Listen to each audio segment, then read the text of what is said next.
Screen तो show हो रही होंगी ना? यस मैम, डिमांड की 5 डिग्रियां पढ़ी थी मैम।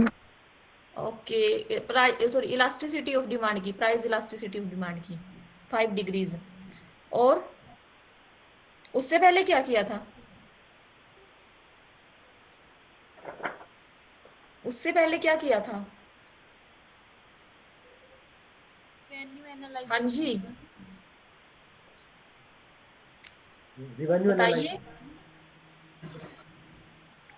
उससे पहले ब्रेक इवन पॉइंट एनालिसिस किया था। फिर हमने इलास्टिसिटी ऑफ डिमांड किया था। क्या होता है इलास्टिसिटी ऑफ डिमांड? अच्छा, डिफरेंस बता दो आप इलास्टिसिटी ऑफ डिमांड में और लॉ ऑफ डिमांड में, बताइए।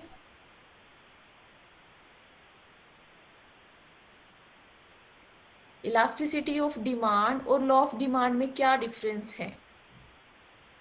क्या हमें लॉ ऑफ डिमांड से ये पता चल जाता है कि डिमांड प्राइस के चेंज होने से डिमांड में कितना चेंज हुआ है? ये पता चलता है लॉ ऑफ डिमांड से? हाँ जी। देखो भाई, पढ़ते नहीं हूँ आप, बिल्कुल भी रिवीजन नहीं करते। अगर साथ के साथ रिवाइज कर लो ना, देख लो खोलकर पीडीएफ को कि जो मैंने करवाया है, बस एक एक जस्ट सिंपल ओवरव्यू ले लो, उसको रीड कर लो। जरूरी नहीं है उसको समझना है, बस ये है कि नजरों में से निकाल लो, तो ध्यान रहेगा कि हाँ हमने कल ये पढ़ा था या मैडम ने आज ये करवाया है। ठीक है। वो पीडीएफ तो अवेलेबल है ना जीजीएसटी की साइट पर, उसको पढ़ लिया करो। तो बताओ फिर, लॉ ऑफ डिमांड में और इलास्टिसिटी ऑफ डिमांड में क्या डिफरेंस है? क्या लॉ ऑफ डिमांड से हम ये पता लगा सकते हैं कि प्राइस में चेंज होने से डिमांड सॉरी इलास्ट हाँ हाँ, लॉ ऑफ डिमांड से हम ये पता लगा सकते हैं कि प्राइस में चेंज होने से डिमांड में कितने परसेंट चेंज हुआ है? इसका आंसर तो दे दो हाँ या ना में। हाँ जी। देखो, मतलब मेरे को ही दोबारा से बताना पड़ेगा। देखो, लॉ ऑफ डिमांड में सिर्फ हमें ये पता चलता है कि प्राइस के बढ़ने से या कम होने से डिमांड बढ़ गई और या डिमांड कम हो गई। बट कितनी कम हुई है, कितने परसेंट चेंज आया है, वो लॉ ऑफ डिमांड से हमें नहीं पता चलता। मांग का नियम ये नहीं बताता कि कितने परसेंट चेंज हुई है डिमांड। हमें ये कहाँ से पता चलता है? इलास्टिसिटी ऑफ डिमांड से पता चलता है, मांग की लोच से पता चलता है कि डिमांड में, प्राइस में चेंज होने से डिमांड में कितने परसेंट चेंज आया। ठीक है। फिर उसके बाद हमने पढ़ा था कि प्राइस इलास्टिसिटी ऑफ डिमांड क्या होती है। Price elasticity of demand means कि मांग की कीमत लोच क्या होती है। सिंपल सा मीनिंग है, नाम नहीं पता है, देखो नाम से ही इसका मीनिंग हम अंडरस्टैंड कर सकते हैं। प्राइस इलास्टिसिटी ऑफ डिमांड यानी कि प्राइस में चेंज होने से वस्तु की मांगी गई मात्रा में जो चेंज होगा ना, वो प्राइस इलास्टिसिटी ऑफ डिमांड है। कितने परसेंट चेंज होगा ये हमें कौन बताएगा? Price elasticity of demand. जैसे कि कल मैंने बताया था कि मान लो ऑरेंज का प्राइस 10% इंक्रीज हो जाता है। ठीक है। 10% ऑरेंज के प्राइस के संतरों संतरों की जो कीमत है वो 10% बढ़ने से अगर उसकी मांग 5% कम हो जाती है, ठीक है, या 15% कम हो जाती है, तो वो क्या है? आपकी प्राइस इलास्टिसिटी ऑफ डिमांड, मांग की कीमत लोच। मांग की कीमत लोच का मीनिंग है किसी वस्तु की कीमत में परिवर्तन आने से उसकी मांगी गई मात्रा में जो परिवर्तन आया है वो मांग की कीमत लोच है। फॉर्मूला बताया था आपको, change in quantity demand over change in price into P over quantity demand. ठीक है, ये फॉर्मूला आपको बताया गया था। फिर हमने पढ़ा था 5 degrees, price elasticity of demand की 5 डिग्रीज, जिसमें था हमारा यूनिटी इलास्टिसिटी।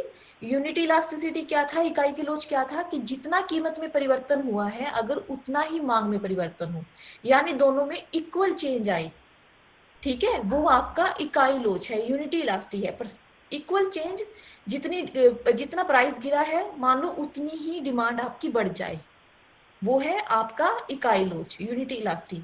इसमें क्या होती है? Elasticity of demand equal to 1 होती है। ठीक है। इसको हम कैसे लिखते हैं?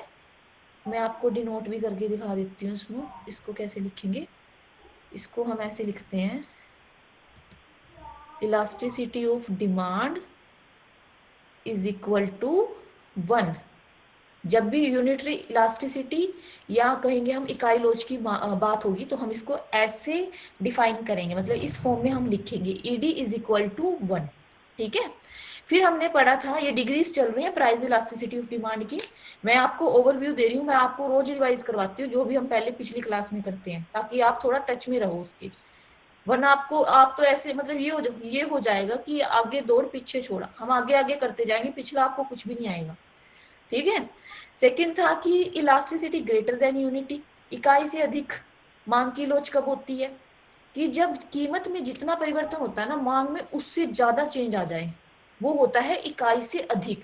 इसके भी देखो नाम से ही अंडरस्टैंडिंग है, इकाई से अधिक यानी कि ज्यादा चेंज आएगा प्राइस उसमें मांगी गई मात्रा में। कीमत में जितना चेंज आएगा ना, उसकी मांगी गई मात्रा में उससे ज्यादा चेंज आएगा, क्वांटिटी डिमांडेड में ज्यादा चेंज आएगा। फिर था इकाई से कम, कीमत जितनी मतलब कीमत में जितना परिवर्तन हुआ है उसकी मांगी गई मात्रा में उससे कम परिवर्तन होगा। ठीक है, वो है आपकी इकाई से कम लोच। फिर थी जीरो इलास्टिसिटी। जीरो इलास्टिसिटी में क्या है कि मांग तो सेम रहेगी, प्राइस जितना मर्जी बढ़ता जाए, क्वांटिटी है ना जो मांगी गई मात्रा है वो तो सेम रहेगी हमारे पास, प्राइस इंक्रीज या डिक्रीज होता रहेगा। फिर था हमारे पास ये इन्फिनिटी इलास्टिसिटी। इसमें क्या है, प्राइस तो सेम रहेगा पर मांग आपकी घटती या बढ़ती रहेगी। ठीक है, इसको ध्यान से पढ़ना, जीरो इलास्टिसिटी क्या मतलब किसको कैसे लिखते हैं या कैसे ड्रॉ करते हैं। जीरो इलास्टिसिटी कब होती है, जब आपकी मांग तो जीरो रहती है, क्वांटिटी आप उतनी ही डिमांड करोगे, प्राइस उसका घटता बढ़ता रहेगा। ठीक है, और ये क्या था, इन्फिनिटी में क्या था कि प्राइस सेम रहेगा, मांग घटती बढ़ती रहेगी। ये थी degrees of price elasticity of demand. फिर हमने किया था कि प्राइस इलास्टिसिटी ऑफ डिमांड को मेजर कैसे करते हैं, मांग की कीमत लोच को हम निकालते कैसे हैं, क्या इसको निकालने के लिए कुछ मेथड्स हैं। ये हमने मेथड्स किए थे, परसेंटेज मेथड था, ठीक है, और पॉइंट मेथड था, आर्क मेथड था, और लास्ट जो हम करने वाले थे कल वो था आपका एक्सपेंडिचर मेथड। मांग की लोच की जो धारणा है, जो कंसेप्ट है इकोनॉमिक्स में, वो डॉक्टर मार्शल ने दिया है, एक फेमस इकोनॉमिस्ट है। ठीक है, ये आपने बताना है जब ये क्वेश्चन आएगा, स्टार्टिंग ही ऐसे करते हैं इंट्रोडक्शन में कि कौन सा कंसेप्ट किसने दिया है, मीनिंग, मतलब इंट्रो जब बताना होता है तो थोड़ा ऐसे लिखना पड़ता है। फिर परसेंटेज मेथड किया था, परसेंटेज मेथड में हम इस फॉर्मूला से निकालेंगे प्राइस इलास्टिसिटी ऑफ डिमांड को। ठीक है, उसके बाद था पॉइंट इलास्टिसिटी ऑफ डिमांड, यानी मांग वक्र के किसी भी बिंदु पर मांग की लोच को निकालना। ये डिमांड कर्व है आपका, डिमांड कर्व आपका हमेशा डाउनवर्ड स्लोपिंग होता है, ऐसे लेफ्ट टू राइट, स्लोप ध्यान में रखना है, डाउनवर्ड स्लोपिंग होता है, नीचे की ओर गिरता हुआ। ठीक है, क्यों होता है, क्योंकि प्राइस और मांग के बीच में इनवर्स रिलेशनशिप पाया जाता है, उल्टा संबंध पाया जाता है, कीमत के कम होने से मांग बढ़ जाती है, कीमत के बढ़ने से मांग कम हो जाती है, इसलिए डाउनवर्ड स्लोपिंग डिमांड कर्व होता है। ठीक है, फिर था पॉइंट इलास्टिसिटी में कैसे निकालते हैं, इसका एक फॉर्मूला था lower segment over upper segment, ऐसे इससे मेजर करते हैं हम प्राइस इलास्टिसिटी ऑफ डिमांड को बिंदु विधि से। ठीक है, फिर था हमारे पास कि अगर चलो ठीक है लीनियर डिमांड कर्व है तो ऐसे कर लेंगे। नॉन लीनियर में क्या था कि जब जो लीनियर डिमांड कर्व है ना, जो इसको नॉन लीनियर डिमांड कर्व ऐसे किसी पॉइंट पे स्पर्श करता है, टेंजेंट होता है इसके, तो हम वहां पर क्या करते हैं, मांग की लोच को निकालते हैं। फॉर्मूला इसका भी सेम था, lower segment divide by upper segment, यानी निचला भाग डिवाइड बाय ऊपर का भाग। ठीक है, फिर था हमारे पास आर्क इलास्टिसिटी, जो दो पॉइंट्स के बीच की इलास्टिसिटी को दिखाती है, किसी डिमांड कर्व पर दो पॉइंट्स के बीच की इलास्टिसिटी। ठीक है, वो है आपकी आर्क इलास्टिसिटी, चाप कीमत लोच, दो पॉइंट पर, ये जो पॉइंट है ये वाले ये दो पॉइंट जो चेंज हुआ है ना, ये आपका आर्क इलास्टिसिटी है। फिर था हमारे पास रेवेन्यू मेथड। रेवेन्यू मेथड से कैसे निकालते हैं, average revenue minus marginal revenue, ऐसे हम इलास्टिसिटी ऑफ डिमांड को मेजर करते हैं। और अगला मेथड था हमारे पास, मोस्ट इंपोर्टेंट क्वेश्चन है ये, टोटल एक्सपेंडिचर मेथड। मांग की कीमत लोच क्या होती है, ठीक है, मांग की कीमत लोच को मापने के लिए जो कुल व्यय विधि है, आप उसका वर्णन कीजिए, उसको डिस्क्राइब कीजिए, ऐसे आता है इसमें से क्वेश्चन। तो ये भी डॉक्टर मार्शल का कंसेप्ट है। अब जब पूरा इलास्टिसिटी ऑफ डिमांड का ही कंसेप्ट मार्शल ने दिया है, तो मतलब ऑब्वियस सी बात है कि ये मेथड भी उसने ही दिया होगा डॉक्टर मार्शल ने। ठीक है। टोटल एक्सपेंडिचर मेथड क्या बताता है कि अगर किसी वस्तु की कीमत में चेंज होता है, तो हम उसमें जो एक्सपेंडिचर कर रहे हैं ना, जो खर्चा कर रहे हैं, वो किस दिशा में चेंज होगा। मान लो मैंने कल भी बताया था, मैं 50 रुपए किलो ऑरेंज खरीदती हूँ मार्केट से, और मान लो 2-3 दिन बाद उसका प्राइस चेंज हो जाता है, 100 रुपए हो जाता है या 80 रुपए किलो हो जाते हैं मार्केट में ऑरेंज। तो मैं क्या करूंगी, अब मेरे पास जो मेरा एक्सपेंडिचर है ना, वो कैसे मैं उसको बदलूंगी, खर्च करने के तरीके को मैं कैसे चेंज करूंगी। ठीक है। मतलब मैं कम ऑरेंज खरीदूंगी, ज्यादा खरीदूंगी, क्वांटिटी कम कर दूंगी, ज्यादा कर दूंगी। ये मेथड हमें ये बताता है कि अगर किसी वस्तु की प्राइस अगर चेंज होती है, तो उस पर खर्च करना, हमारा खर्चा है ना, वो किस टाइप से चेंज होगा। ये हमें टोटल एक्सपेंडिचर मेथड बताता है। अब इसमें तीन मेन इसके जो है वो स्टेप हैं, आप कह सकते हो 3 कोर पॉइंट्स है ये मैम वस्तु की। हाँ जी।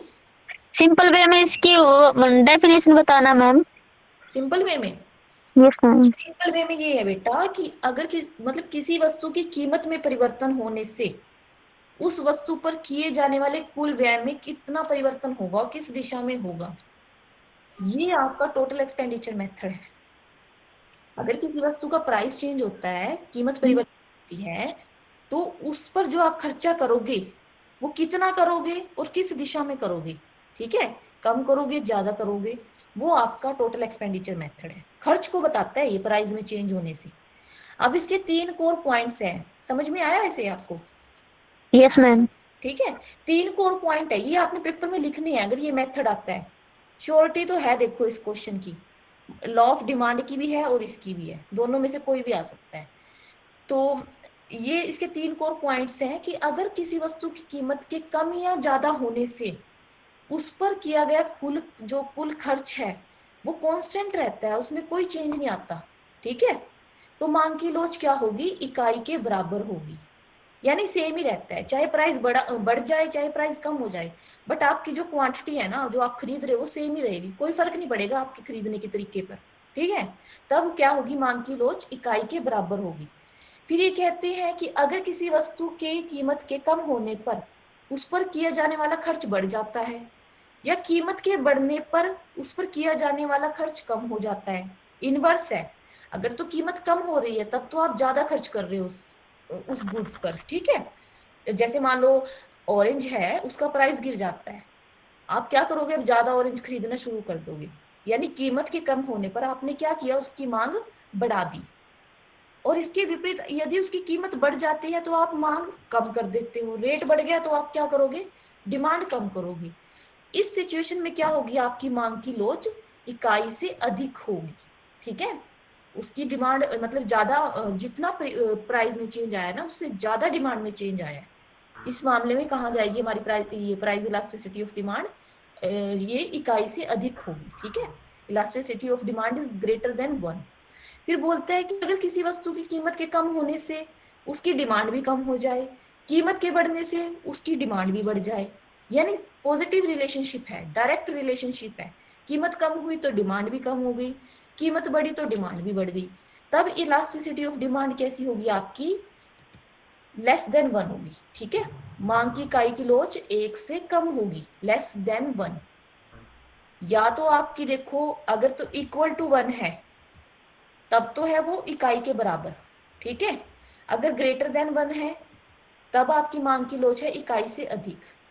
और अगर लेस देन 1 है, 1 से भी कम है इलास्टिसिटी, तो वो क्या क्या है आपकी, मांग की लोच इकाई से कम है। ठीक है। ये इसका वो है, पूरा टेबल है, ये बना सकते हो आप पेपर में, इम्पोर्टेंट भी है, ये आपको ध्यान में रखना पड़ेगा पर क्वांटिटीज को, क्वांटिटी और एक्सपेंडिचर। ठीक है। इसमें बता रखा है देखो, जब ये क्वांटिटी है हमारे पास, जब प्राइस है सेम, सॉरी ये प्राइस है हमारे पास 2, 4, 1। ठीक है। जब प्राइस 2 रुपए है तब हमने क्वांटिटी परचेज की है 4। ठीक है। जब ये बढ़कर 4 हो गया तब हमने क्वांटिटी परचेज की है 2। बट हमारा जो टोटल एक्सपेंडिचर है ना, इस पे जो खर्चा है वो सेम है, हम 8-8 रुपए ही खर्च कर रहे हैं। तो इसका मतलब है चाहे इसका प्राइस कम हो जब इसका प्राइस ज्यादा था, 2 रुपए प्राइस था, चाहे इसका प्राइस बढ़ गया, पर हमने क्वांटिटी सेम ही रखी है, मतलब हमने हमने अपने खर्च का तरीका सेम रखा है। तो इसमें क्या होगा, ऐसे में elasticity of price, elasticity of demand क्या होगी, इक्वल टू 1 होगी। ठीक है। फिर अगला ये नेक्स्ट स्टेज को बताता है कि इकाई से ज्यादा कैसे होगी, कि जब हमारी कीमत कम है, जैसे 2 रुपए है, तब हमने क्वांटिटी खरीदी 4, कितने रुपए खर्च किए, 8 रुपए खर्च करके हमने 4, मतलब हमारी जो डिमांड थी वो 4 थी, किसी किसी भी गुड्स की लगा सकते हो, मान लो हमने 4 किलो ऑरेंज खरीदे 8 रुपए खर्च करके। ठीक है। बट मान लो जो प्राइस है वो कम होकर 1 रुपए हो गया ऑरेंज का, और मैं ये एग्जांपल दे रहे हैं, वैसे 1 रुपए में ऑरेंज तो कौन ही देता है। ठीक है। मान लो आइसक्रीम लगा लो, मान लो प्राइस इसका आइसक्रीम का 1 रुपए हो गया कम होकर, अब मैं क्या कर रही हूँ, 10 आइसक्रीम खरीद रही हूँ। ठीक है। बट जो मेरा खर्च है ना उस पे, वो सॉरी जो एक्सपेंडिचर है वो हमारा बढ़ गया। पहले तो मैंने 8 रुपए खर्च कर रही थी मैं, अब मैं उस पे, उसका प्राइस कम होने पर उस पर ज्यादा खर्च कर रही हूँ। तो इस सिचुएशन में आपकी इलास्टिसिटी ऑफ डिमांड क्या होगी, ग्रेटर देन 1 होगी। जब कीमत बढ़ती है तो कुल व्यय कम होता है, और जब कीमत कम होती है तो कुल व्यय आपका बढ़ता है। फिर आती है थर्ड स्टेज। थर्ड स्टेज में क्या है, जब मेरा जो कीमत है 2 रुपए है, ठीक है, तब मैंने कितना खरीदा, 3 यूनिट्स खरीदी किसी कॉमोडिटी की, और कितने रुपए खर्च किए, 6। अब मान लो कीमत कम होकर क्या हो गई, 1 रुपए हो गई। अब मैंने क्या किया, क्वांटिटी भी कम खरीदी है और खर्च भी कम किया है। यानी जब कीमत ज्यादा थी तो ज्यादा खर्च कर रही थी, जब कीमत कम है तो मैंने कम खर्च किया। इस सिचुएशन में आपकी price elasticity of demand less than 1 होगी। समझ में आया? हाँ जी, यहां तक समझ में आया? किसी को कोई डाउट, किसी को कुछ पूछना हो तो बता दो भाई, ये इंपॉर्टेंट क्वेश्चन है। और ये आता है ग्राफ, ये डायग्राम आपको बनाना है। ये डायग्राम ना इसी टेबल के बेस पे है, वैसे आप इसको खुद से बिना टेबल के भी बना सकते हो, सिंपल है। देखो, पहले दिखानी है आपने इकाई के बराबर डिमांड। ठीक है, इन दो पार्ट्स को आप क्या कर दोगे, इक्वल कर दोगे। यहाँ पर है आपकी price elasticity of demand is equal to 1। फिर आपने दिखानी है ग्रेटर देन 1। ठीक है, इसको ऐसे करोगे, और फिर इसमें दिखानी है निचले वाले पार्ट में लेस देन 1। तो आप इसको कैसे बनाओगे, ऐसे करके, ऐसे करके। ठीक है। बट इसको क्या करना पड़ेगा, आपको डिफाइन करना पड़ेगा। जैसे ये बीच का हिस्सा है, ये तो दिखाता है इलास्टिसिटी इज इक्वल टू 1, मांग की लोच 1 के बराबर है। यानी जितना प्राइस में चेंज हुआ, यहाँ पर प्राइस है, सॉरी मैं लिखना भूल गई, और यहाँ पर आपका एक्सपेंडिचर लगा लो या क्वांटिटी लगा लो। ठीक है, ये आपका एक्सपेंडिचर है, OX पर एक्सपेंडिचर। तो बीच वाले हिस्से में क्या है, इस पॉइंट पर, यहाँ पर एक सेकेंड, यहाँ पर क्या है कि जितना प्राइस में चेंज हुआ उतनी ही जो है हमारी डिमांड है। इसके ऊपर वाले हिस्से में क्या है कि मान लो प्राइस इतना है, ये प्राइस है। ठीक है। अब प्राइस बढ़कर, अब इस प्राइस पर मैं इतनी क्वांटिटी खरीद रही हूँ। अब मान लो प्राइस बढ़कर ज्यादा हो जाता है, प्राइस हो गया इतना। अब मैं क्या करूंगी, प्राइस के बढ़ने से क्वांटिटी कम खरीदूंगी। ये देखो, ये क्वांटिटी मेरी कम होगी, पहले तो मैं इतनी खरीद रही थी यहाँ पे, अब मैं पीछे की तरफ चली गई, मेरी क्वांटिटी कम हो गई। तो ये जो हिस्सा है, ये आपका दिखाता है मांग की लोच इकाई से अधिक है, ग्रेटर देन 1 है इस पॉइंट पर। ठीक है। और अब नीचे वाला जो हिस्सा है इसकी बात करते हैं। मान लो प्राइस है ये प्राइस है और ये क्वांटिटी है मेरी। ठीक है, एक सेकेंड पेन चेंज करती हूँ। ये प्राइस है और ये क्वांटिटी है। अब क्या होता है कि प्राइस कम हो जाता है, प्राइस के कम होने से क्या होगा कि मेरी क्वांटिटी भी कम हो गई। ठीक है, या आप कह सकते हो कि मेरा एक्सपेंडिचर भी कम हो गया प्राइस के कम होने से। तो यहाँ पर क्या होगी आपकी इलास्टिसिटी, लेस देन 1। इस हिस्से में क्या है आपकी, लेस देन 1, यानी जितना प्राइस आपका चेंज हुआ है मांगी गई मात्रा में उससे कम चेंज हुआ है। ठीक है। और ग्रेटर देन 1 का क्या मतलब है कि जितना प्राइस में चेंज आया है मांगी गई मात्रा में उससे अधिक चेंज आया है, इसलिए आपकी इलास्टिसिटी, मांग की लोच 1 से अधिक है। ये है आपका एक्सपेंडिचर मेथड, जो बहुत इंपॉर्टेंट मेथड है प्राइस इलास्टिसिटी को कैलकुलेट करने का। अब सेकंड आता है हमारे पास, अब तक तो हमने पढ़ा है प्राइस इलास्टिसिटी ऑफ डिमांड। अब नेक्स्ट हम पढ़ेंगे इनकम इलास्टिसिटी ऑफ डिमांड। ठीक है, मांग की आय लोच। पहले पढ़ा है मांग की कीमत लोच। मांग की कीमत लोच में नाम से ही देखो, अंडरस्टैंड कर लो, कीमत में होने वाले परिवर्तन के कारण मांगी गई मात्रा में जो परिवर्तन आता है, ठीक है, वो मांग की कीमत लोच है। कितना परिवर्तन आया वो हमें मांग की कीमत लोच से पता चलता है। अब आय है, यहाँ पर इनकम आई है, इसके नाम से क्या अंडरस्टैंड कर लो, इनकम के चेंज होने से मांगी गई मात्रा में जो परिवर्तन होगा वो आपका इनकम इलास्टिसिटी ऑफ डिमांड है। एक कंज्यूमर है, अगर उसकी इनकम बढ़ जाती है, ठीक है, अब मेरी इनकम बढ़ जाए तो मैं क्या करूंगी, खर्चा भी ज्यादा करूंगी। ठीक है, इनकम के बढ़ने से क्या होगा, मेरी खर्च करने की जो खर्च करने का जो तरीका है वो भी प्रभावित होगा। ठीक है, जो कॉमोडिटीज है मेरी बास्केट में, मान लो मैं पहले ऑरेंज खरीदती थी, अब मेरी इनकम बढ़ जाती है, मैं अनार खरीदने लग गई हूँ, जो महंगे हैं बहुत ज्यादा, जो मेरी गुड्स ऑफ बास्केट है उसमें भी चेंज आएगा। ठीक है, तो इनकम में चेंज होने से मांग की आय लोच क्या है कि आय में परिवर्तन आने से मांग की लोच में, यानी मांगी गई मात्रा में जो परिवर्तन आएगा वो क्या होता है, आपकी इनकम इलास्टिसिटी ऑफ डिमांड। इसको कैसे मेजर करते हैं, ये है इसका फॉर्मूला, आय में अनुपातिक या प्रतिशत परिवर्तन डिवाइड बाय, सॉरी, मांगी गई मात्रा में अनुपातिक या प्रतिशत परिवर्तन डिवाइड बाय आय में अनुपातिक या प्रतिशत परिवर्तन। ठीक है, percentage change in quantity demand over percentage change in income. फिर आता है हमारा डिग्रीज ऑफ इनकम इलास्टिसिटी। जैसे हमने डिग्रीज पढ़ी थी प्राइस इलास्टिसिटी की, मांग की कीमत लोच की, ऐसे ही डिग्रीज हैं आय की कीमत लोच, सॉरी, मांग की आय लोच की। ठीक है, तो सबसे पहले आता है positive income elasticity of demand. Positive, नाम से ही देख लो, पॉजिटिव रिलेशनशिप पाया जाएगा, नेगेटिव नहीं पाया जाएगा।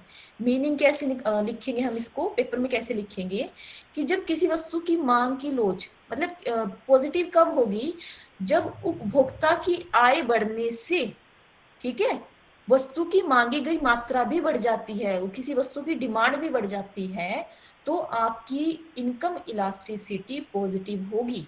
मेरी इनकम इंक्रीज हुई है, इनकम के इंक्रीज होने से क्या किया मैंने, क्वांटिटी में ज्यादा खरीदने लगी, मेरी मांग भी बढ़ गई। ठीक है, ये है आपकी पॉजिटिव इनकम इलास्टिसिटी। ये किन गुड्स, किन वस्तुओं के केस में होता है, आपको फिर ये बतानी भी है कि यहाँ पे सब्सटीट्यूट गुड्स के केस में होगा, कॉम्प्लीमेंट्री के केस में होगा, नॉर्मल गुड्स होंगी किस उसमें, मतलब कहाँ पर हमारी इनकम इलास्टिसिटी पॉजिटिव होती है। जो नॉर्मल गुड्स होती है ना, नॉर्मल गुड्स आप ये लगा लो कि रेगुलर यूज की जो चीजें होती हैं, ठीक है, जिनका प्राइस इतना ज्यादा नहीं होता कि एक कंज्यूमर उसको खरीद ना पाए, ठीक है, कम ही होता है, मतलब इक्वल होता है सबके लिए वो, कि उसको हर कोई परचेज कर सकता है, तो उस केस में आपकी income elasticity of demand positive होती है। ठीक है, ये है भाई इसका ग्राफ। अब पॉजिटिव रिलेशनशिप दिखाना है, डाउनवर्ड तो ऐसे होता है, नेगेटिव तो ऐसे दिखता है, हमें तो पॉजिटिव दिखाना है कि positive income elasticity of demand कैसे है। तो ये कैसे होगा, ऐसे सीधा सीधा कर्व होगा ये, ऊपर की तरफ जाती हुई लाइन। ठीक है, मान लो ये प्राइस है, ये क्यों क्वांटिटी, ये है मेरी प्राइस, सॉरी प्राइस नहीं हम लेंगे, यहाँ पे इनकम लेंगे, इनकम की बात करेंगे क्योंकि इनकम इलास्टिसिटी ऑफ डिमांड है, प्राइस नहीं लेंगे। तो ये मेरी इनकम है, इस इनकम पर मैंने क्या किया, इतनी क्वांटिटी खरीदी, ओ क्यों, ठीक है, ये क्वांटिटी खरीदी। अब मान लो मेरी इनकम बढ़ गई, इनकम के बढ़ने से मेरी जो मांगी गई मात्रा है ना, जो मेरी डिमांड है वो भी इंक्रीज हो गई। इसको बोलते हैं पॉजिटिव इनकम इलास्टिसिटी। इनकम बढ़ी तो आपकी मांगी गई मात्रा भी बढ़ गई। ठीक है, फिर आता है, अब इसमें डिग्रीज है ना ये, तो ये तो फर्स्ट इसमें डिग्री क्या आएगी, यूनिटरी इलास्टिसिटी, जैसे पहले आया था प्राइस इलास्टिसिटी में आई थी ना डिग्रीज, तो वैसे ही आय की जो मांग की आय लोच है इसमें भी डिग्रीज आएंगी।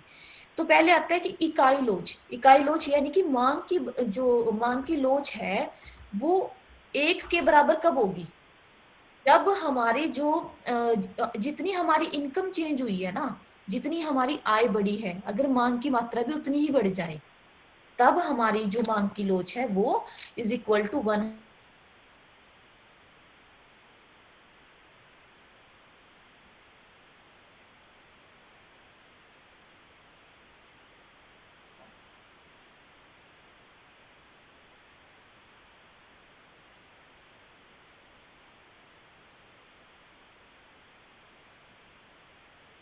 इलास्टिक बोलेंगे या आप इसको इनइलास्टिक भी कह सकते हो, ठीक है।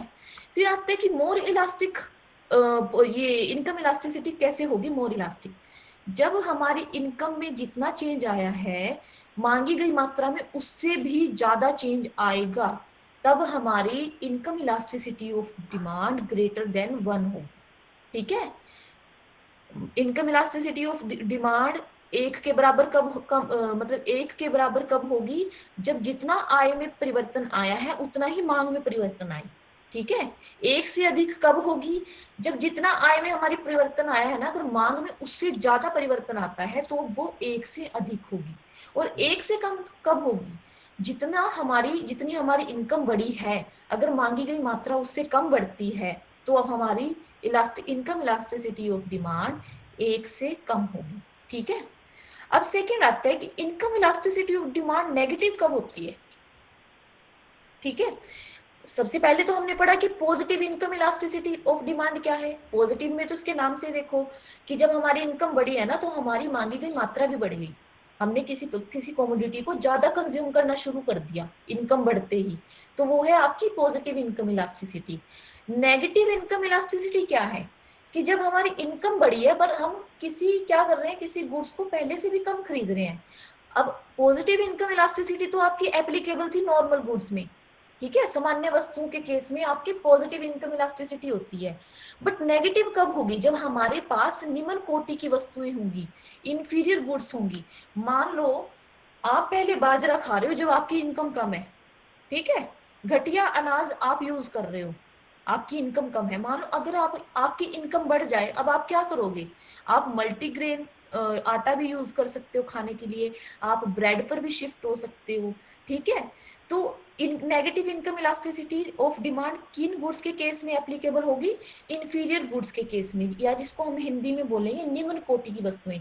आपकी पहले इनकम कम थी तो आप डालडा घी यूज कर रहे थे या आप गगन घी यूज कर रहे हो, जैसे ही आपकी इनकम बढ़ी आप क्या करोगे, देसी घी पे शिफ्ट हो जाओगे, ठीक है।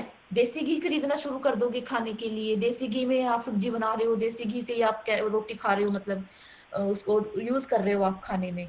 तो इस केस में ये किस उसमें होता है, इनको बोलते हैं निम्न कोटि की वस्तुएं, ठीक है। जैसे घटिया अनाज, मोटा कपड़ा, ये हमारी इंफीरियर गुड्स हैं, इनके केस में हमारी income elasticity of demand negative होती है। नेगेटिव का मीनिंग क्या है, डाउनवर्ड स्लोपिंग, ठीक है, ऐसे डाउनवर्ड स्लोपिंग होती है जैसे नॉर्मल डिमांड कर्व होता है। यानी जब हमारी प्राइस मान लो इतना है तो मैंने क्वांटिटी इतनी कंज्यूम की, जैसे ही सॉरी इनकम की बात होगी यहाँ पे, प्राइस की नहीं बात होगी। तो अगर हमारी इनकम इतनी है तो मैंने इतनी क्वांटिटी कंज्यूम की, अब मेरी इनकम बढ़ गई, अब मैं क्या करूंगी, क्वांटिटी कम कंज्यूम करूंगी। यहाँ पर आपको ओ एक्सिस पर कोई भी घटिया वस्तु लेनी पड़ेगी यहाँ पर, ठीक है, आप अपनी तरफ से कोई भी कॉमोडिटी ले सकते हो पेपर में। फिर आती है कि zero income elasticity of demand कब होती है।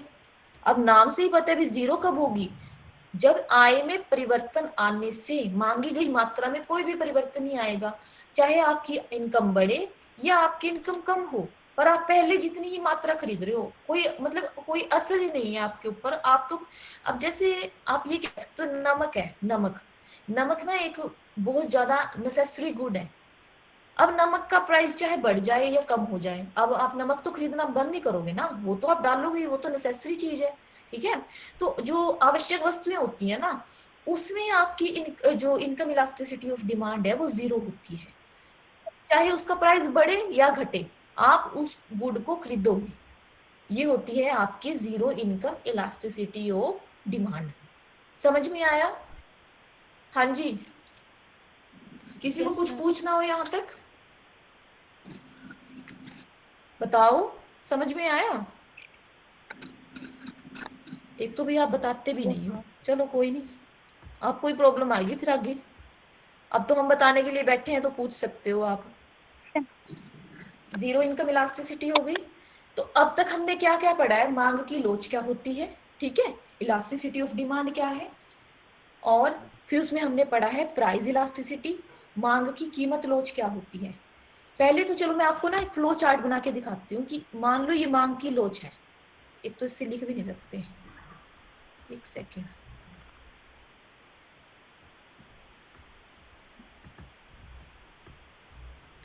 जो मांग की कीमत मांग की लोच है ना, ये है इलास्टिसिटी ऑफ डिमांड।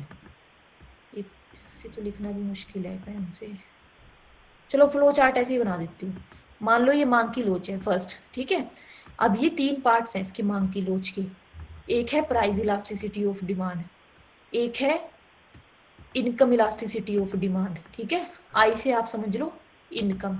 और थर्ड आती है cross elasticity of demand, cross सी, मांग की आड़ी लोच। मांग की लोच क्या है? मांग की लोच के ना तीन प्रकार हैं, three types of elasticity of demand है। Price elasticity, income elasticity and cross elasticity. तो अब तक हमने क्या किया है? प्राइस इलास्टिसिटी भी कर ली, प्राइस इलास्टिसिटी की डिग्रीज कर ली, उसको मेजर करने के मेथड्स हमने कर लिए कि निकालते कैसे हैं। सेकंड हमने क्या किया है? इनकम इलास्टिसिटी ऑफ डिमांड भी कर ली कि मांग की आय लोच क्या होती है। आय में परिवर्तन होने से मांगी गई मात्रा में जो परिवर्तन होगा वो आपकी मांग की आय लोच है, ठीक है। फिर हमने उसकी डिग्रीज की है। Positive income elasticity of demand होती है, negative income elasticity of demand होती है, और आपकी zero income elasticity of demand होती है। अब जो तीसरा प्रकार है ना जो मांग की लोच का, वो है आपकी क्रॉस इलास्टिसिटी ऑफ डिमांड, मांग की आड़ी लोच। मांग की जो आड़ी लोच है ना, क्रॉस इलास्टिसिटी, ये संबंधित वस्तुओं से रिलेटेड है। जो रिलेटेड गुड्स नहीं होती, जिनका आपस में बहुत ज्यादा डीप कनेक्शन पाया जाता है, जैसे हम सब्स्टिट्यूट गुड्स की बात करते हैं, प्रतिस्थापन वस्तुओं की बात करते हैं इकोनॉमिक्स में, पूरक वस्तुओं की बात करते हैं कॉम्प्लीमेंट्री गुड्स की। तो उस केस में क्या होता है, उस केस को देखने के लिए हम क्रॉस इलास्टिसिटी ऑफ डिमांड का यूज करते हैं। यानी दो गुड्स हैं, वो आपस में बहुत ज्यादा एक दूसरे से रिलेटेड है। अगर एक की भी कीमत में चेंज आएगा ना, तो दूसरे की मांग पर इसका क्या इफेक्ट पड़ेगा, ये हम क्रॉस इलास्टिसिटी ऑफ डिमांड में देखते हैं, ठीक है। मान लो फॉर एग्जांपल कॉफी कॉफी और चाय है हमारे पास, मान लो चाय और कॉफी है। चाय की कीमत अगर बढ़ जाती है तो कॉफी की मांगी गई मात्रा पर क्या प्रभाव पड़ेगा, ये हम किससे मेजर करेंगे? क्रॉस इलास्टिसिटी ऑफ डिमांड से। इसी तरह हमारे पास कार और पेट्रोल है, ठीक है। अगर पेट्रोल की कीमत बढ़ जाती है, पेट्रोल की कीमत के बढ़ने से कार की मांगी गई मात्रा पर क्या प्रभाव पड़ेगा, ये भी हम किससे चेक करेंगे? क्रॉस इलास्टिसिटी ऑफ डिमांड से। तो क्रॉस इलास्टिसिटी ऑफ डिमांड, जो आपस में संबंधित वस्तुएं होती है ना, उनके बीच का रिलेशन देखने के लिए इसको यूज किया जाता है कि तब क्या चेंज आएगा। अगर एक गुड का प्राइस अगर चेंज होता है तो दूसरी गुड की डिमांड पर उसका क्या असर पड़ेगा, ठीक है। इसको कैसे मेजर करते हैं? ये, क्योंकि दो गुड्स है ना हमारे पास, एक्स और वाई, ठीक है। तो हम उसी का प्राइस लेंगे और उसी की क्वांटिटी लेंगे, एक्स वाई की, ठीक है, वाई और एक्स की। तो change in quantity of X divide में change in price of Y multiply Y price of Y divide by Q X, ठीक है, क्वांटिटी ऑफ एक्स। तब अब तो ना, अब हमें क्या करना है, इस केस में डिग्रीज के बारे में पढ़ना है कि डिग्रीज कौन कौन सी होती है क्रॉस इलास्टिसिटी ऑफ डिमांड में। सबसे पहले तो होती है positive cross elasticity of demand, ठीक है, धनात्मक मांग की आड़ी लोच। ये किस केस में होगा? ये होगा हमारा सब्स्टिट्यूट गुड्स के केस में, ठीक है। Positive cross elasticity of demand कब होती है, या हम ये कहेंगे कि cross elasticity of demand positive कब होती है? वो होती है आपकी स्थानापन्न वस्तुएं, या जिसको बोलते हैं आप प्रतिस्थापन वस्तुएं, या हम इंग्लिश में कहेंगे सब्स्टिट्यूट गुड्स।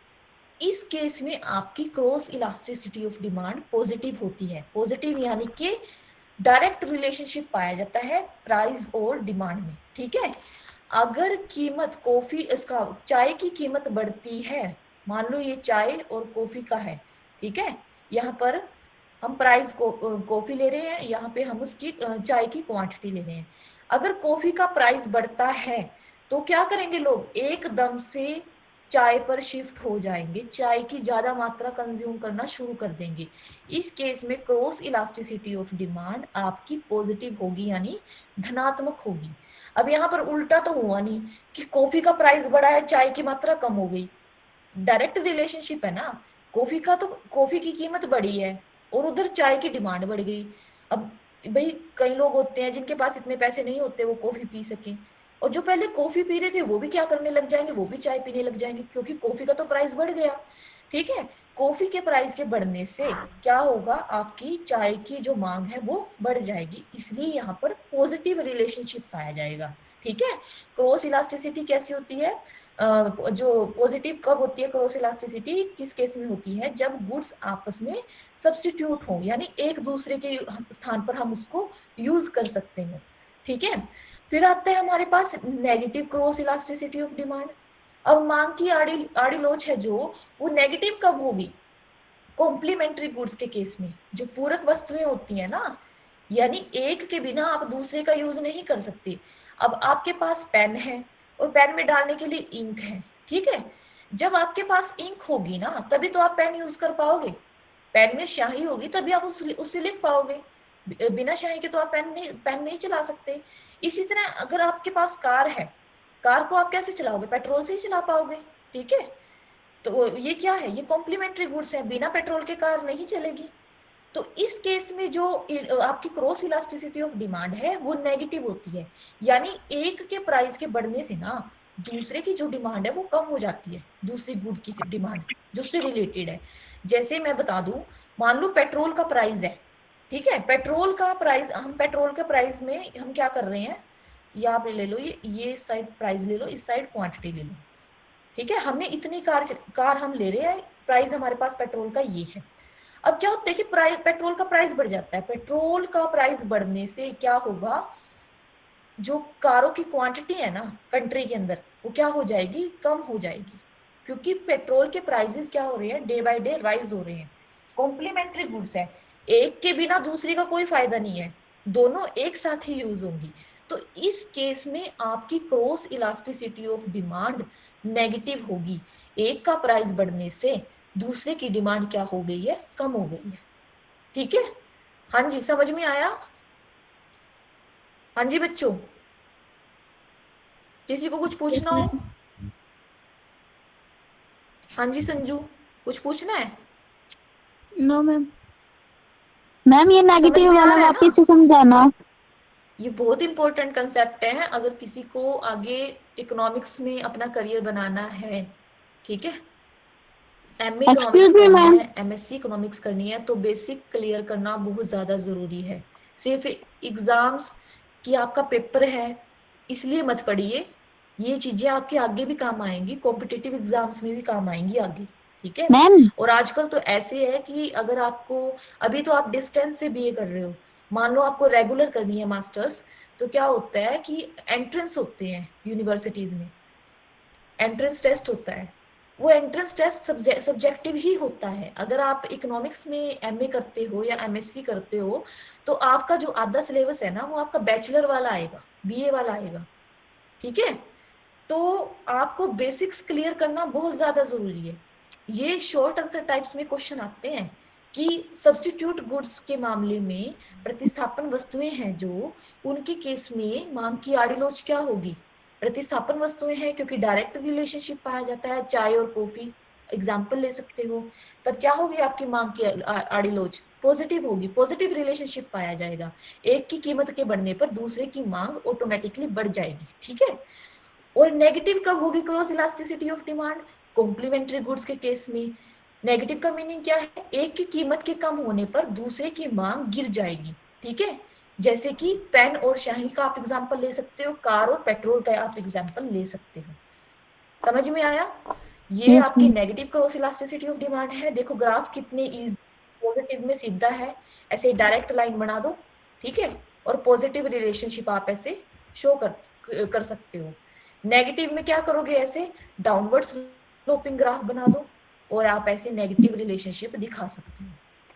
समझ में आया। अब ये कह रहे हैं कि जीरो इलास्टिसिटी कब होती है, जीरो इलास्टिसिटी तब होती है जब दो गुड्स हैं उनका आपस में कोई रिलेशनशिप ना हो। ठीक है, जैसे इन्होंने एग्जांपल दे रखा है, फॉर एग्जांपल गेहूं की कीमत बढ़ने का बुक्स की डिमांड के ऊपर कोई प्रभाव नहीं पड़ेगा, क्योंकि बुक्स बुक्स और गेहूं है जो हमारे पास, वो दोनों अनरिलेटेड गुड्स हैं, आपस में कोई संबंध नहीं है उसका। ठीक है, तो जीरो इलास्टिसिटी कब, जब दो गुड्स में कोई भी संबंध नहीं पाया जाएगा, जो दो गुड्स है ना वो आपस में रिलेटेड ही नहीं है, तो उस मामले में आपकी जो इलास्टिसिटी ऑफ डिमांड है, क्रॉस इलास्टिसिटी, वो आपकी 0 होगी। ठीक है, आज हमारा ये मांग की लोच वाला जो चैप्टर है, इलास्टिसिटी ऑफ डिमांड, ये पूरा खत्म हो जाएगा। तो इसके बाद आता है कि इसको निर्धारित करने वाले तत्व कौन से हैं, डिटर्मिनेंट्स कौन से हैं मांग की लोच को निर्धारित करने वाले। पहले हमने मांग की लोच का पढ़ा है कि इलास्टिसिटी ऑफ डिमांड क्या होती है। फिर उसके 3 टाइप हैं, ठीक है, मांग की कीमत लोच, मांग की आय लोच और मांग की आड़ी लोच। Price elasticity of demand, income elasticity of demand and cross elasticity of demand. फिर हमने प्राइस और इनकम दोनों में 5 डिग्रीज पढ़ी हैं, ठीक है, 5 डिग्री होती है। 5 टाइप के इसके एग्जांपल्स हमने, मतलब सबसेट हमने पढ़े हैं। एक है इकाई के बराबर, इकाई से ज्यादा, ठीक है, इकाई से कम, 0, शून्य बोलेंगे हम इसको बेलोचदार मांग बोलेंगे, ठीक है। और एक होता है कि परफेक्टली इलास्टिक। तो ये इसकी 5 डिग्रीज है। फिर हमने ऐसे ही इनकम में पढ़ा है कि पॉजिटिव इनकम इलास्टिसिटी होती है, फिर उसमें भी डिग्रीज पढ़ा है, इकाई के बराबर, इकाई से अधिक, इकाई से कम, ठीक है। फिर पॉजिटिव के बाद हमने नेगेटिव इनकम इलास्टिसिटी पढ़ी है। फिर आया है हमारे पास मांग की आड़ी लोच, क्रॉस इलास्टिसिटी, थर्ड टाइप है जो मांग की लोच का। तो इसमें हमने क्या पढ़ा है, positive cross elasticity of demand और negative cross elasticity of demand, और थर्ड है हमारे पास 0 इलास्टिसिटी ऑफ डिमांड। पॉजिटिव होती है आपकी स्थानापन्न वस्तुओं के केस में, जिनको आप एक दूसरे के स्थान पर यूज कर सकते हैं, सब्स्टिट्यूट गुड्स।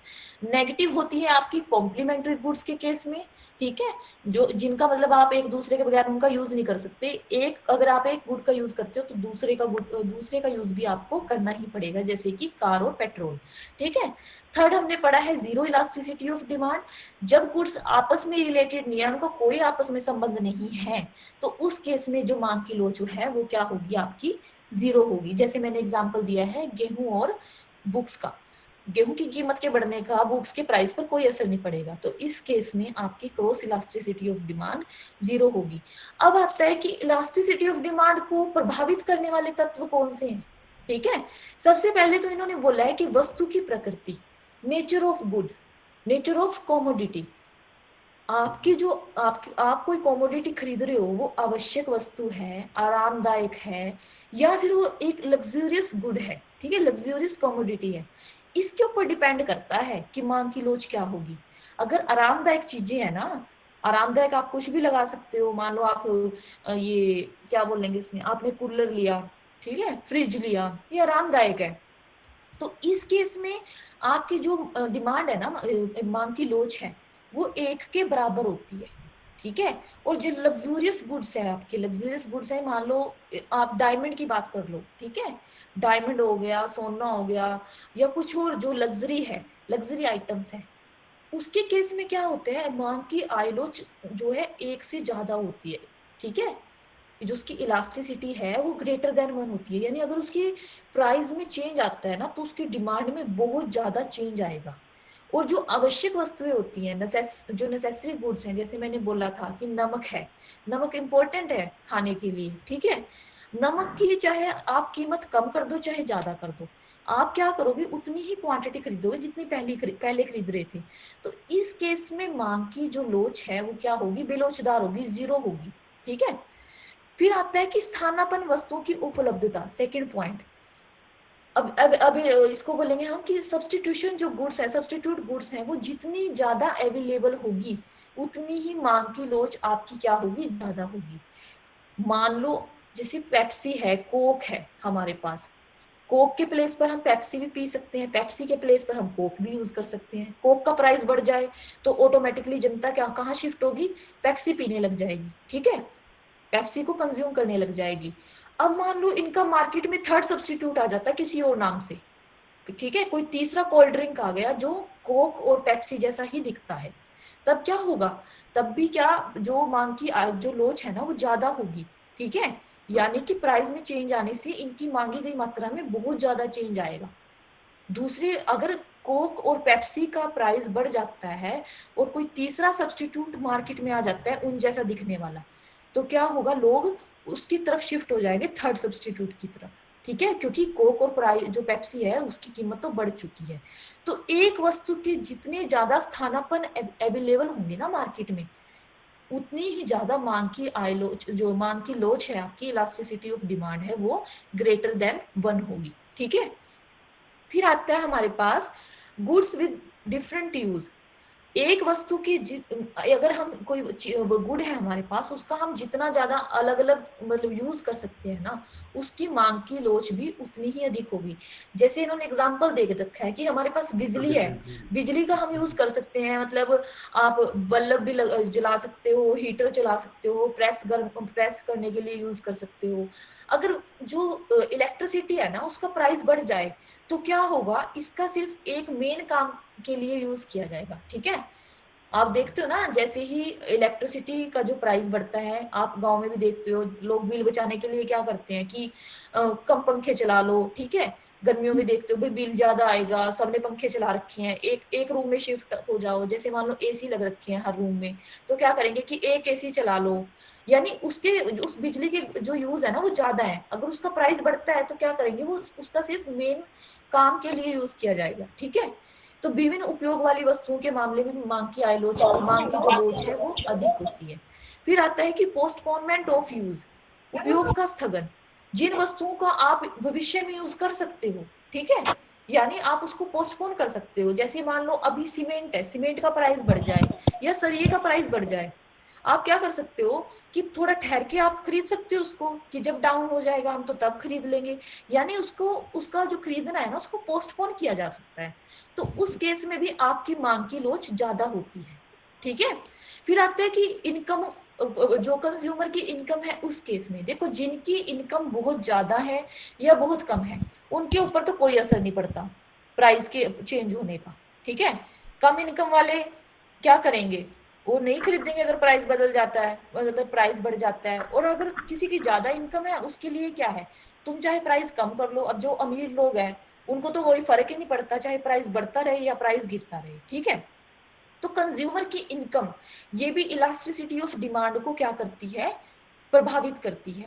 फिर आता है उपभोक्ता की आदत। ठीक है, अब किसी को सिगरेट पीने की आदत है फॉर एग्जाम्पल, उसके लिए तो चाहे सिगरेट का प्राइस गिर जाए चाहे बढ़ जाए वो तो नहीं छोड़ेगा। तो उसके लिए तो मांग की लोच क्या है, बेलोचदार है। यानी वो तो क्वांटिटी उतनी ही कंज्यूम करेगा चाहे प्राइस बढ़ता रहे या कम होता रहे। मांग की लोच क्या है आपकी, बेलोचदार। जब मैं आपकी बोलूंगी ना कि इन इलास्टिक है मांग की लोच या बेलोचदार है, तो आपके माइंड में ये ग्राफ आना चाहिए, ये वाला, कि चाहे प्राइस यहाँ पर बढ़ता रहे, ठीक है, या कम होता रहे, चाहे बढ़ जाए या कम हो जाए, हम तो क्वांटिटी उतनी ही कंज्यूम करेंगे। ये किस केस में होता है, जब किसी को किसी चीज की हैबिट हो जाए, सिगरेट की हैबिट है किसी को, ड्रिंक करने की आदत है। ठीक है, तो शराब के चाहे प्राइसेस बढ़ते रहे, शराब शराब भी है वो तो शराब पिएगा ही, उसका तो कोई लेना देना नहीं है इससे। ठीक है, उसको तो ड्रिंक करनी ही है। फिर आता है कि प्राइस लेवल, प्राइस लेवल अगर बहुत ज्यादा प्राइसेस में चेंज होता है तो उस केस में क्या होती है, मांग की इलास्टिसिटी जीरो होती है, लेस इलास्टिक होती है वो। और अगर प्राइस कम चेंज होता है तो उसमें ज्यादा इलास्टिक होती है। ठीक है, टाइम टाइम बहुत ज्यादा मेन फैक्टर है मांग की लोच में। लॉन्ग रन में मांग की जो लोच है वो बहुत मतलब ग्रेटर देन 1 होती है, क्योंकि एक कंज्यूमर के पास क्या होता है, बहुत टाइम होता है एडजस्ट करने का प्राइसेस के साथ। और शॉर्ट रन में मांग की लोच क्या होती है आपकी, लेस इलास्टिक होती है। ठीक है, कॉम्प्लीमेंट्री गुड्स मैंने पहले पढ़ाया है, कॉम्प्लीमेंट्री गुड्स में क्या है, मांग की लोच क्या होगी, लोचदार होगी, वो भी नेगेटिव होगी। ठीक है, अगर एक का प्राइस बढ़ता है तो दूसरे की मांग ऑटोमेटिकली गिर जाएगी। तो ये है आपका इलास्टिसिटी ऑफ डिमांड। पूरा चैप्टर आपका ये खत्म हो चुका है। बहुत इंपॉर्टेंट क्वेश्चन है किसी टाइप से। एक तो ये पूछ सकते हैं कि मांग की लोच क्या है और उसके 3 टाइप्स बताओ। एक ये पूछ सकते हैं मांग की कीमत लोच क्या होती है, उसको मेजर करने के मेथड। पांचों मेथड पूछ लेते हैं तो वो तो बहुत लेंथी क्वेश्चन हो जाएगा। एक दो मतलब एक मेथड भी पूछा जा सकता है, 2 मेथड भी पूछे जा सकते हैं। सबसे मेन मेथड है उसमें एक्सपेंडिचर मेथड। ठीक है, और फिर एक क्वेश्चन मतलब ये भी हो सकता है कि मांग की लोच क्या है, मांग की लोच कितने प्रकार की होती है, 3 टाइप की होती है। मांग की कीमत लोच, आय लोच और आड़ी लोच। उसको प्रभावित करने वाले या निर्धारित करने वाले तत्व कौन कौन से हैं, एक ये बन सकता है आपके पास क्वेश्चन। ठीक है, समझ में आया आपको? हाँ जी, मैम। किसी को कुछ पूछना मैम हो? मैम फोर्थ समझाना वापस से, हाँ जी बच्चे, उपयोग का स्थगन। यहाँ तक ठीक है? यहाँ तक समझ में आया? मैंने तो आपको क्वेश्चन भी बता दिया कि बनेगा कैसे। Yes, ma'am. हाँ जी सुनील, कुछ पूछना है? आप माइक ऑफ तो करते हो पर आपकी आवाज नहीं आती मेरे तक। मतलब मैम ऑन तो करते हो पर आवाज नहीं आती। हाँ जी, 2554 100, कुछ पूछना है आपको? एक सेकेंड में चैट चेक करती हूँ। मैम जी अटेंडेंस लिंक, ओ अटेंडेंस लिंक चाहिए आपको? अटेंडेंस लगाने के लिए आते हो बस, हैं? पढ़ना नहीं होता आपको? रुको मैं शेयर करती हूँ।